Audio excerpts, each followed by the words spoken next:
Hey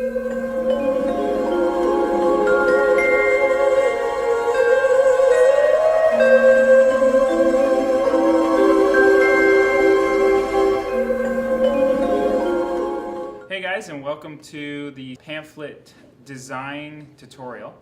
I'm here to talk about a few things in relation to designing a good pamphlet. And so as we talk about it, I'm going to have some slides up on the screen and you can sort of follow along and take notes as you see fit. But I would like to start out with the first and the most important thing for designing a pamphlet, and that is deciding what is your message. Okay? The strongest pamphlets are built around one idea, one goal or issue. Too many ideas or too many issues will muddy and make your pamphlet a little bit too confusing for your readers. So you want to make sure first and foremost you have one major idea or one theme throughout the pamphlet. The second thing is you need to have a short description of what your overall plan is going to be. So are you creating some sort of a organization for the environment that's going to help out? In that statement, you need to describe exactly what you guys are doing, but make it short, 2 or 3 sentences at most. Once you've created an idea, then you want to have a call to action. So you want to have some sort of call to action and integrate maybe social media, Instagram, to actually create some momentum around your idea, how you're going to get your message across, how you're going to call people into action. Whether you're selling something or whether you're promoting something, you need to have a call to action. And so if you can make a slogan for that, a simple slogan, 2 or 3 words, then it's much, much better. Within your pamphlet, you do not want to add jargon. You don't want the writing to be too confusing so that only certain individuals will understand it. You want to make sure that the language is as simple as possible so that friends and people that are not in the industry of the environment would understand it, but everybody would understand it. You also want to make sure that whenever designing a pamphlet, you have some sort of a contact. So whether it's your email, a phone number, even if you have to make it up right now because I know this is a fictitious project, you want to have some sort of a contact, whether it's a website, an email, or a phone number that people can actually contact you for information to get started on your project. Next, I'm going to start talking about how to organize your pamphlet's information. The first thing that you want to do is most pamphlets are divided into thirds.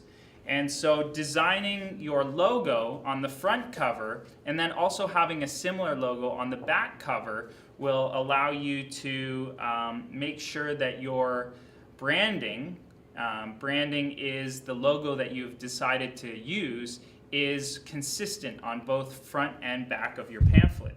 Your logo will be something that is eye-catching. It's probably going to be fairly simple. If you look at any of the most profitable companies in the world, something as simple as an Apple logo is very impactful because it's a white apple or a silver apple. It's not too complicated, not too sophisticated, but the simplicity of the apple and the Apple logo makes it recognizable to anyone around the world. So what you want to do is when designing your logo and designing the branding around whatever your pamphlet's going to be promoting, it is very simple, it is easily accessible, and bright. When designing your pamphlet, your front cover, again, will have your logo, it will have your catchphrase or your slogan, but it will also have some details about what you're actually trying to promote and sell.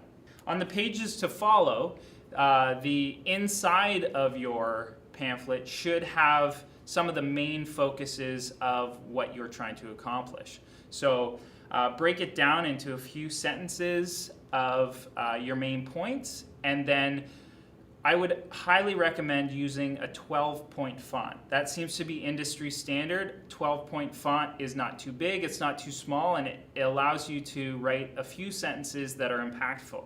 But what you do want to make sure is that your headlines your titles are double or triple that, so a 24 or 36 size font, so that it's big and it's the most impactful thing. Your bullet points will be smaller, and those will actually outline the details of your promotion. When designing your pamphlet, it's really important to start thinking about some design principles. And as the head of art here at Bill Carruthers, it's my responsibility to teach you guys how to use some simple, easy techniques to create the most nice looking, the brightest, the boldest pamphlet that you can, that's unified through color, text, and the print media images that you're going to be using. So when you're gathering your images, the first thing that you want to think about is, am I stealing these off the internet? And if you are, you have to make sure that the pixel quality is a high enough pixel. For printing purposes, you want to make sure that your minimum pixel ratio is 500 pixels by, say, 1,000 pixels. You don't want any smaller than that, because then when you print them out, you're going to see distortion and blurring within your images. So make sure you pick the highest quality images, but also when you're picking your images, you want to make sure that all of the images are consistent in sort of color or saturation of color. So that means that you want to have all of your pictures very similar in style or look. You don't want one really bright photo with a black and white photo and like a really dull colored photo. Or you don't want to have a sepia photo with a bunch of really highly bright saturated photos. You want to make sure that all your photos are fairly similar in color and quality. Once you've picked your images, then you can start thinking about, where am I going to put them on my pamphlet? You probably want to use no more than about 5 or 6 photos, and those should be spread sporadically throughout your pamphlet for best design. And when you start thinking about those photos, the photos are a great starting point, but how are you going to use the colors of the pamphlet, the background color, the font colors, to correspond to the look and feel of your pamphlet? You want to make sure that you have a fairly consistent overall pamphlet, and so looking at color harmony and color unity is very important, and we'll touch on that in a few minutes. When thinking about the font styles, you want to start thinking about, okay, what style of font am I going to use? Am I going to use 2 separate fonts, or am I going to use all the same font, one bolded and one not? You never want to use more than about 3 fonts throughout your whole pamphlet, because that creates disunity or disharmony. But make sure that all of your fonts are very consistent. You can use 2 different styles of fonts. Some of the fonts are, they're called serif fonts. Serif fonts are fonts with little winged dings and like little tickies that they used to use back in the medieval times to make the fonts more interesting. But today, in the 21st century, we generally use sans serif fonts because they're more simple, more minimalist, and they generally look more contemporary. So that is the now. So decide, do you want something more traditional or do you want something more contemporary? And that will help you choose whether you're using a serif or a sans serif font. You also want to think about using dropped initials. That means one font is slightly larger starting a paragraph. All the other fonts will be a smaller font size, but if you're using a 12 font, your dropped initial could be, say, 14 or 16, and that will be in a separate text box just to bring emphasis to the start of a paragraph.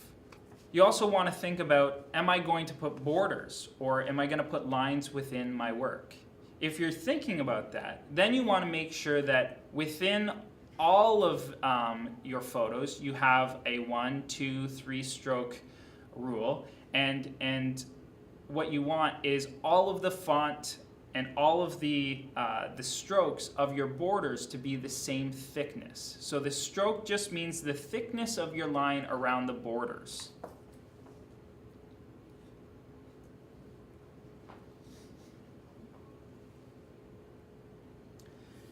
Another great design tactic is to use a reverse style type. Reverse style type means if everything in my pamphlet is black font color, then I would make a text box with, say, a black text box with a white font. That's called reverse text. And what that does is bring emphasis to that statement. So if you have a very impactful end statement, you might want to think of using reverse type. Now I'm going to start to talk about a little bit of color. So in the design world, we generally look at color as a color wheel. So the color wheel is very important because it helps us to distinguish what types of color we're going to use.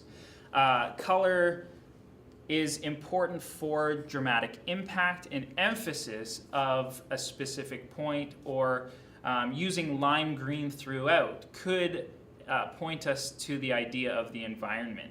But if you're using lime green, you probably wouldn't want to use purple. Even though it's its complementary color, typically purple and green don't look that good together. What you want to do is you want to stick with the analogous colors, so like colors. So if you're using a lime green, you may want to use a lemon yellow, or you may want to use a ultramarine or a turquoise blue, which has that green element in it. But staying with analogous colors helps your design stay consistent and brings unity to the whole pamphlet. In the end, I think that if you're using text and you're using all the same fonts and you're using similar colors, your whole project will hopefully come out looking very harmonious, and it will bring unity to the work. The design will allow you to have a better overall impact for your pamphlet, and this design is what actually creates the overall look and feel of what you are selling. So if you're promoting and selling something and you have good design, you have a far higher chance of promoting that well, as opposed to using multiple different texts, colors that don't match, and if your design is poor. So really think about how are you going to design your pamphlet to really sell your product or promote the idea. Good luck, and if you have any questions, I've got some of my yearbook students here to answer any of them.